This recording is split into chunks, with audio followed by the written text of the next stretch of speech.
Everybody, it's Hyper. Welcome to another episode of Guns and Games, where I talk about the guns in our video games and pop culture and show how they fit into our world and how they work in our favorite video games. In today's video, I will be showing you all about the legendary RPG-7 and get into the what, why, and when of this pop culture icon of a launcher. Let's set the foundation with some good old historical context. At the height of the Cold War, in the early 1960s, the Soviet Union faced a range of formidable threats from the West, particularly in terms of armor and industrial capability. Challenges to the Soviet Union's military supremacy and national security were great. During this period, the Western powers, which were led by the United States in NATO, presented a significant armor capability that loomed heavily on the Soviet Union's strategic preparedness.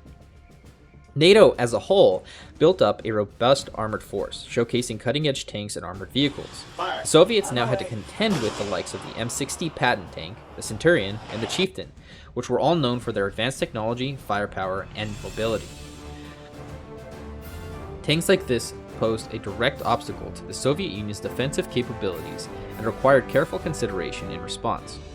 The West's industrial prowess was another cause for concern for the Soviet Union. While the Soviets had a large number of tanks, such as the renowned T-55 and T-62 tanks, showcasing advanced features such as composite armor and improved firepower, the United States simply possessed technology that was more advanced and had established a more superior industrial base. This enabled the US to produce a vast array of sophisticated weaponry in significant numbers.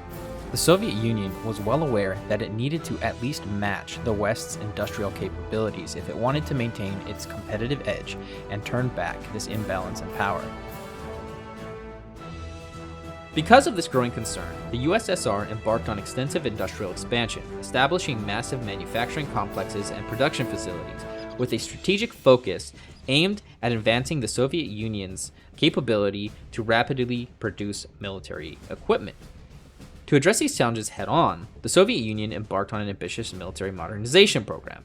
It placed considerable emphasis on research and development to create its own cutting-edge armored vehicles, and new weapons like the SVD weapon system and the RPG-7 launcher systems, as well as many other armaments that quickly became legendary tools of war. Although many challenges still remained after this unprecedented progress, based on the initial goals of these efforts, these programs are seen as having been extremely successful. The wide use in modern day of weapons from this era is irrefutable testament to that. Now that we have covered the contextual background, we can move on to the primary focus of this video, the RPG-7 family of launchers. Let's check it out. The RPG-7 is a man-portable, recoilless launcher system, typically operated by a small team, but can easily and effectively be used by a single fighter, thanks to its simple open tube and muzzle loading system. The RPG-7 is known for its straightforward design and ease of use. It is a relatively simple weapon that can be operated with minimal training. Its robust construction and reliability in various environments make it attractive to military forces on armed groups all over the world, especially those with limited resources and training capability.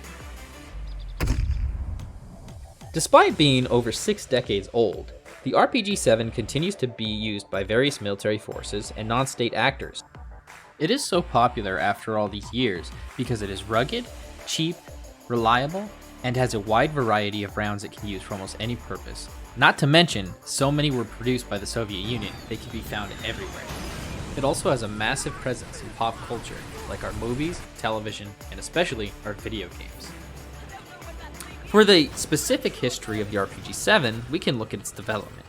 The RPG-7 was developed by the Soviet Union in the late 1950s as a successor to the RPG-2 anti-tank launcher, which was the first successful launcher of its kind after the failed RPG-1. Compared to its predecessor, the RPG-2, it had a much longer effective range, as it had an in-flight booster rocket and better stabilization thanks to its deployable fins. It was designed by Soviet engineering firm Basalt under requests for a launcher to counter newer NATO armor, with the first prototype being introduced in 1961. The initial goal was to create a portable and effective weapon capable of engaging armored vehicles, but this quickly expanded as the Soviet military grew fond of the platform, especially when it came to adaptability and cost. Rather than using multiple launchers for every situation or target type, to save money, time, and training, the idea was to develop one launcher that fired several different ammunition types, which were purpose-built for specific tasks. The RPG-7 had many flavors of rockets, including high explosive anti-tank or heat rounds, and blast fragmentation rounds, which are the PG-7M and OG-7V respectively. It also had many more, ranging from bunker busting to even thermobaric warheads for enclosed and urban environments. And no, unlike the mass media wants you to believe, vacuum bombs, as they call them, are not a banned weapon of war, and employing thermobaric weapons is not considered a war crime. In fact, many people consider them to be much more humane ways to wage war than plenty of alternative weapons out there. The RPG-7's ability to fire different types of ammunition adds to its value on the battlefield. This flexibility allows users to engage a wide range of targets, including armored vehicles, fortified positions, and personnel alike. But that's just the short list, and to be honest, it's effective against any vehicle it can attain a hit on. It has a well-designed optic known as the PG-07, used for range estimation and better target acquisition out to the launcher's extended ranges, which aren't very far to be honest. Its high explosive anti-tank or heat rounds can defeat heavy armor utilizing explosively formed penetrator warheads, making them a great threat to tanks. Over the years, several improvements and modifications have been made to the RPG-7 and its ammunition to enhance its effectiveness and versatility. Modern RPG-7 rounds, like the PG-7VR, can even penetrate as far as 600mm or 2 feet into explosive reactive armor, or up to 750mm over 2.5 feet into standard rolled steel armor. Because of this, the RPG-7 has been employed by numerous countries and armed groups around the world, becoming most widely used rocket launcher of all time. It saw significant use during the Cold War, particularly in conflicts where Soviet-backed forces were involved. Its first recorded use in combat was by Egypt during the Six Days War in 1967, with its first use against NATO armor later in 1968 by the North Vietnamese during the Vietnam War. The RPG-7 gained prominence in various regional conflicts, insurgencies, and guerrilla wars due to its effectiveness against armored vehicles and fortifications. These conflicts included the Afghan-Soviet War, various smaller Middle East skirmishes, and the more recent conflicts in Iraq and Syria. Other conflicts that saw its use extensively were the First and Second Chechen Wars, and it was even employed by the Irish Republican Army against British Army observation posts in light armor from 1969 to onward. The RPG-7's simplicity, reliability, and low cost have contributed to its popularity and widespread use.